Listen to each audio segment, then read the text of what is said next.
未来这片悬空6甲顶的土地，就是盐洲抽水站预定地，除了有治水的功能，卖加强绿美化加娱乐设施，成为休闲公园。水利局表示，为了有效改善当地容易饮水，一定需要机械来抽排。所以向营建署争取以后，中央专业补助3亿5千多万来兴建抽水站。第二档土地上，侪闽大家乡亲嘛拢到场见证。工程预定113年，货柜进前第档完工。是每秒钟可以排水26.5公吨。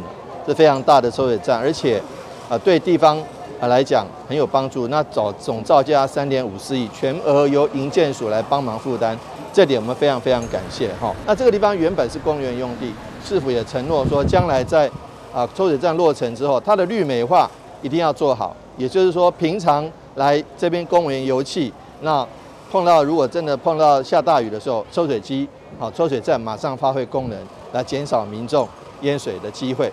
水利局表示，除了地势较低所在进行抽排，地势较悬的嘛已经咧办理雨水下水道工程，令旱象直接排入盐水溪，避免流到地势较低所在变成积水淹水，来保障市民生命财产安全。台湾新闻，阮吉采访报道。